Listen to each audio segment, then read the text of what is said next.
Ambitious and motivated are words that describe you best. Then you're on the right place. This is Motivational Radio Friends from Paris with your host, Lonji Agoha. But how do we develop that skill? How do we develop that financial knowledge that all of us lack? Because you said it, that it's not taught in school. How do I develop my financial knowledge in order to remain afloat?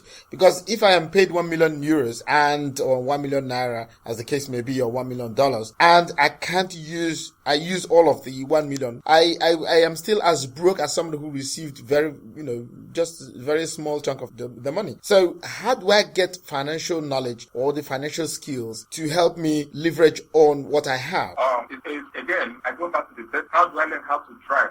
I learn how to drive first. I have a desire, right? So I tell people it all starts a desire to be free, to not have money department and be just how to live your life. Some people live paycheck, month to month, and I can tell you, earning so much, and yet they're not. Why? Because money alone does not make it. It's the knowledge about money. It is the control over money. It is having relevant skill over money or about money that actually delivers, into your hand the necessary ingredients to create wealth. So the starting point for that is to have a strong desire to be knowledgeable in this area.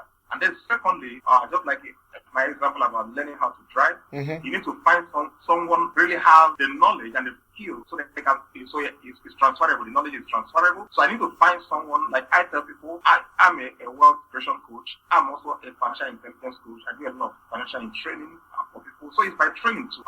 So I ask people, when you start knowing that money is something I can master, something I can control, and if I can control it, I need to learn how to control it. It starts with controlling your paycheck. That's what you have. That's all you have at the beginning. You don't have money in the bank, don't have much, left behind by your parents or something, but you have your paycheck. So start with it. How much do you spend at the end of the month? If you can't answer that simple question, it means there's a big problem. So I tell people, you start with, I earn €100, I earn €1,000, I earn 100,000. How much of it goes into recurrent and how much of it goes into capital project? Where result is there goes? How much of reserve do I have? Because until I have reserve, I can't do anything extra. Let's pay bills. And that's not why we're here. We're here to create value and then earn more from the value, and then we'll be offering. So I tell people, you start with first having a budget in place, and it's simple to do a budget page. I'm going to pay for my gas. I'm going to pay for and put figure this in front of them, and then calculate it. I think just how much I spend every month. If at the end of that exercise, you have been smart all this while, you are spending more than you are earning. Congratulations. But what does it mean? It means you are borrowing from somewhere to spend. It may not be apparent, but simply it is like, dimming your future to brighten your present. It's like, borrowing from the future to subsidize the present, a recipe for disaster. So I said, that's the first place you need to take control. You need to take control of the paycheck and then take it one step at a time. I need to pay down my or increase my income. So it means, for some people, it means working an extra job. But even if I work 3 jobs and I don't have control of my expense, it will eventually become as big as my income, no matter how big the income is. So it takes us back to financial education. I need to understand that money flows. Money is the currency. Money is cash, and it's cash flow. So I can control it. So what do?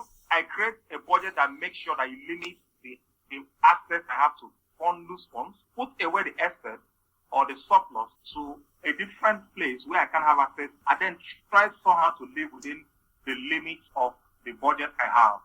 And then, of course, over time, turn the extra surplus into investable funds that I can use to acquire an asset. I can now push more income into my income fund. That's actually where we start. This podcast was brought to you by the Motivational Radio France with their host, Lonji Agoha in Paris.